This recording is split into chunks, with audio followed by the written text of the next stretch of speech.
Hello everyone, my name is Alexandra Omel, and before I begin, I'd just like to thank Professor Berman for all of the help and feedback he's provided both during my work on this project as well as throughout the semester.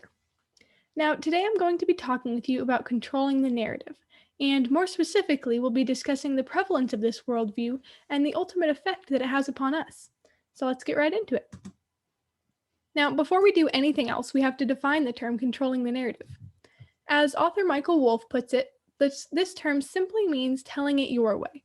That is, informing others about a topic in the way that a specific individual or group wants it portrayed. Now, there are many aspects of our society that are affected by this worldview. So, by analyzing these aspects through the lens of both a rhetorical and a discourse analysis, we're able to see that those in power are the ones who ultimately control the narrative. And that control plays a major role in determining our own personal values and ideologies. Throughout this presentation, we'll be reviewing several examples of controlling the narrative, beginning with the more abstract, historical aspects, and then leading up to situations that we're currently seeing in our society today. And the first example we'll be discussing is world maps.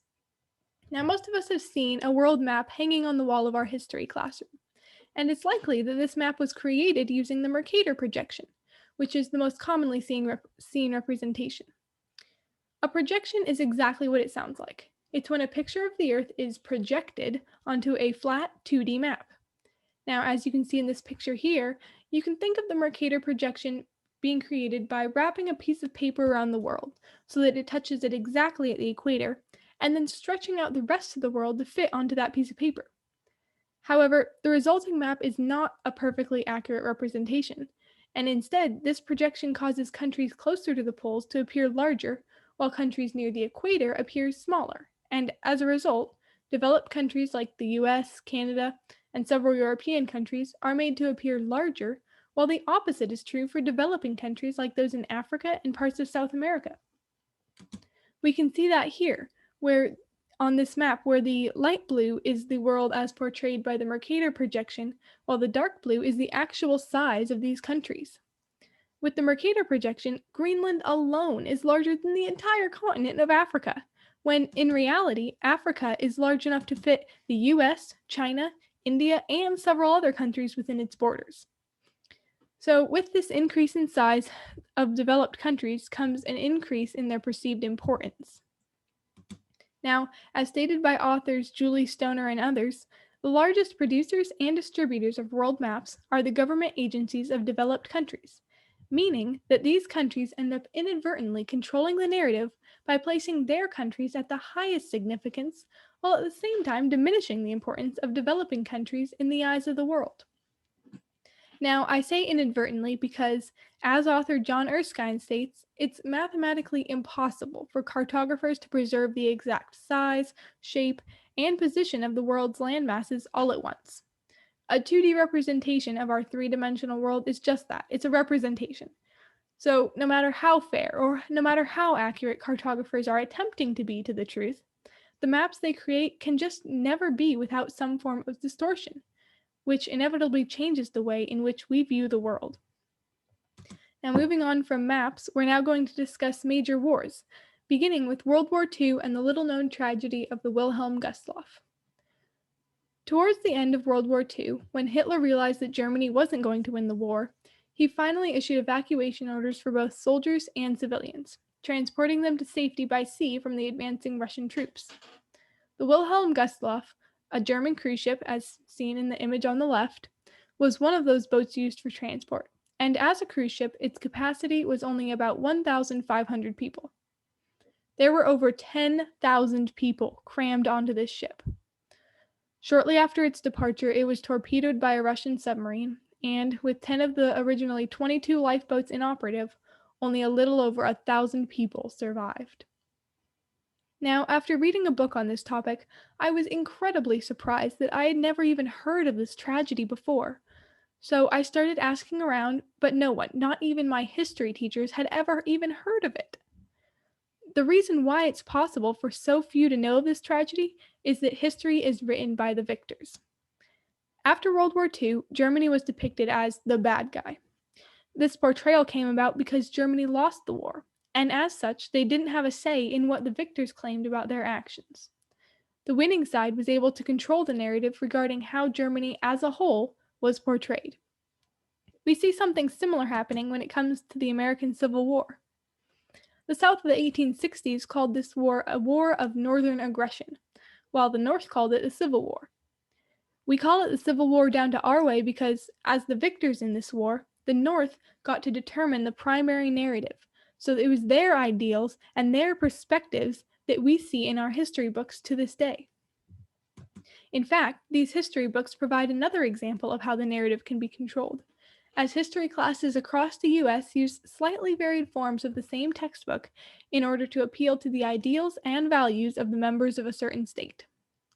We can see this through the results of an informal study, where Dana Goldstein, seen on the left, an education reporter for the New York Times, read through 43 history textbooks from two of the main textbook-producing states, California and Texas, and she compared their differences.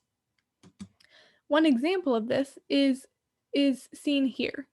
On the left is the California textbook, and on the right is the Texas one. Now, on this annotated Bill of Rights, the California book noted that the Second Amendment is debated and that a Supreme Court ruling has allowed for some gun regulations. In the exact same place on the Texas textbook, there's just a blank space. This is because the producers of these textbooks know that California is primarily made up of Democrats, who generally believe in gun regulations, while Texas is made up primarily of Republicans, who mainly believe in gun rights. We see this difference again when it comes to the topic of immigration, wherein the California textbook, once again here on the left, includes an excerpt from a novel about the experiences and struggles of an immigrant family who come from the Dominican Republic. In the same place, in the Texas textbook, there's an interview of a Border Patrol agent who talks about the negative consequences that would come from opening the borders. The textbook producers know that California is made up primarily of Democrats who often don't believe in strict immigration policies, and that a good portion of people in California are either immigrants themselves or have relatives who are immigrants. They also realize that people in Texas, a primarily Republican state, often believe in stricter policies regarding immigration. Now, these are just two examples out of many more revealing that in order to sell as many textbooks as possible, textbook producers cater their books to their consumer, knowing that schools will be more likely to buy their textbook if it agrees with their ideals and values. This causes a variation in what students learn from their history classes from state to state, and it gives the textbook producers tremendous power over the historical narrative that students are learning. And these variations don't solely occur from state to state. Because some history teachers choose to employ the flipped classroom method, wherein they discard textbooks altogether and curate their own lessons, it becomes that much easier for the teacher's personal beliefs to be taught right along with the material, resulting in students learning their history with a predetermined bias for the values that their teachers hold. This is especially clear when it comes to the subject of the American Civil War, the cause of which is a highly debated topic. While Mr. Chidola claims in his lecture video that debates over slavery leading up to the Civil War were the primary cause of this battle, Ms. Wolfram makes a completely different point in her video, stating that the South's fight for states' rights was the main cause of the Civil War. Now, if students were learning about the cause of the Civil War through a textbook, both states' rights and slavery debates would likely be mentioned as causes. However, because these teachers curated their own lessons, their personal beliefs on the subject are featured more prominently. These differences in perspective continue when it comes to the topic of titans of industry during the Gilded Age, namely Andrew Carnegie and John Rockefeller.